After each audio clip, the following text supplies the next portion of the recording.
Hello, everybody. Spider here, comes to podcast, of course, coming to you once again inside Wonderland of Americas, being joined by Jonathan Stark. Sir, how are you doing today? Pretty good. How you doing? I'm doing great. I just got here. I'm fashionably late. You guys got here yesterday. I actually got here on Thursday. Oh, evening, okay. So I get here a little bit early because I don't want to fly on the day I have to start doing it. But we were here on the floor yesterday. Yeah. Oh, okay. Now, of course, San Antonio. You just told me this is the first time being here in the city. First time. I'm not getting a chance to see the Alamo. No. I mean, you're in San Antonio, you got to see the Alamo, right? Well, I know you guys get out here late, so I was going to say maybe afterwards they can drive you by there, but yeah, it won't be the dark. same. It's And of course, I mean, you guys are here for the convention. I mean, due to the movies that you've attended in, that been in. Yeah. One of them, of course, being the favorite of Fright Night. What's something that happened during the movie that kind of stands out for you? Well, I think that one of the most interesting things about Fright Night is that it's a scary movie, but it's got a lot of comedy in it too. Oh yeah. And I think that's because everybody, the cast, Stephen, Amanda, Bill, and Chris, and Dorothy, they're all really funny. Yeah. They're really funny people. We'd be laughing all the time on the set, and then of course, once they start to roll, we have to be You have to be serious. and scary and mean or whatever, But I think because we were laughing and having so much fun, that comes out in the movie. And, when you watch it, you get a sense of fun, Right? Because we were actually having fun doing it. No, for sure. You see, and one of the things, the genres for myself, I mean, I grew up in the 80s, horror comedy. I mean, that's my go-to. Fright Night, among other films that I won't mention, of course, but I mean, they're my go-tos. I always got to throw them on. Yeah. The humor in it, of course, does carry on into the film, and I personally noticed that because you guys seemed like y'all were having fun and enjoyed. The chemistry was there, the acting was there, and it just seemed like an overall great movie. Yeah, and Tom Holland was really open to suggestions because when I auditioned for the part of Billy, there were a bunch of people waiting in the waiting room that I thought, well, I'm not going to get this part.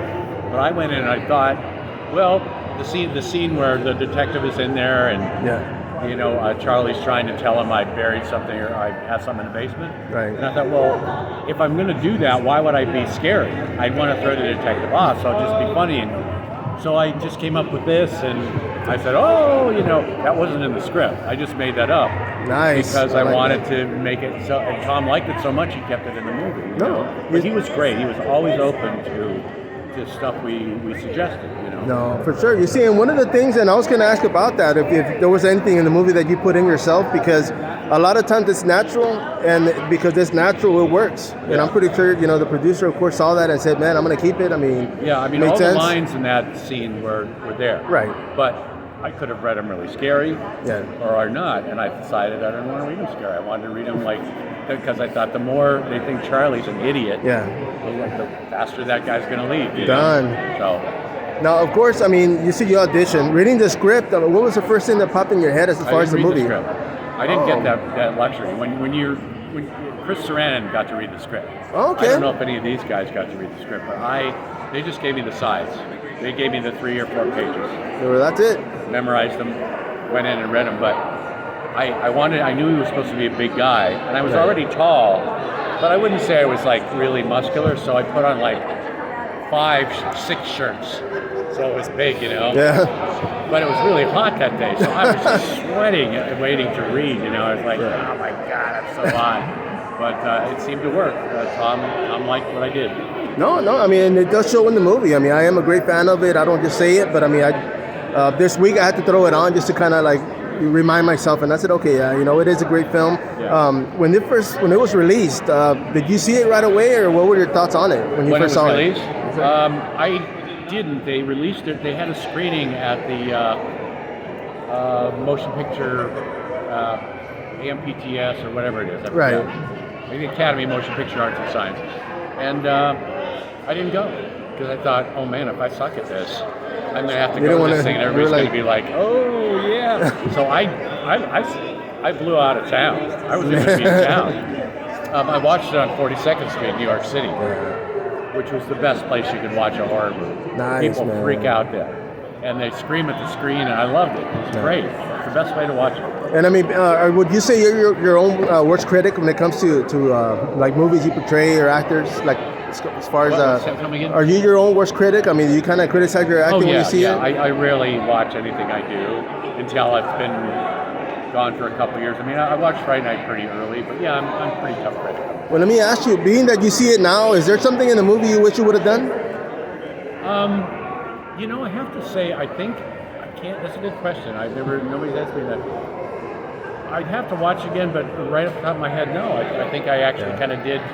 Because Nailed we it. had a director as good as Tom. Right. You felt like you could do whatever you wanted. You didn't feel like you were like somebody was judging you or anything. Right. He just said go. And if you didn't like it, he'd say, oh, well, then don't do that, whatever. But no, we were all really lucky to have Tom.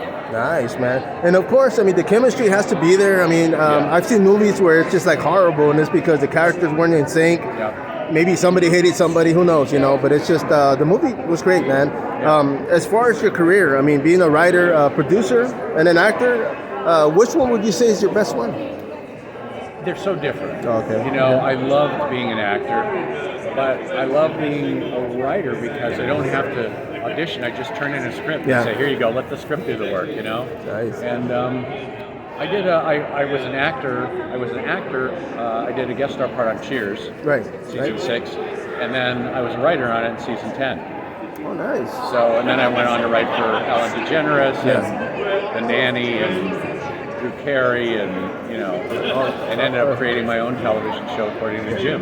So I enjoy both of them a lot. Nice, but right man. now I'm kind of enjoying just doing the writing. I'm not looking to get back into acting right now. Okay. I mean, and then when it comes to writing, are you looking to, as far as writing for films or TV? Television. I like writing half-hour stuff. I just finished a script, so Oh, nice, man. we'll see how it goes. Okay. And is this for something that's on TV already? Or? No, it's not even out there. We're gonna have to take it out and see who bites. You know. There you go. But you know, I love writing. I enjoy it. You know. Nice, man. And of course, I mean, where does that come from? I mean, was that you in high school or in school growing up? Were you always writing? You mean the writer? No, I was not a writer in school. I didn't even think I was going to be an actor. I got a degree in teaching art education. Oh, nice. And I said to my mother, I said, you know, I don't think I want to do this. I want to go out in LA and be an actor. And to her credit, she just said, okay. But you got that fallback. Exactly. I was going to say. I have not had to because it's a hard job being a teacher. You see, being said, you know, as far as for somebody that's trying to aspire, I mean, would you tell them have a plan B? Just tell them what? Like for somebody that's trying to get into film, would you tell them to have a plan B, just in something to fall back on, as far as No. you should go for it? No, I'd say go for it. You know, Nice. if you know, because if you have a plan B, then you're kind of like not all in. Right. So I'd say no, just go for it. I mean, if you have a plan B, all right, you already have one. Good. I already had one. Right.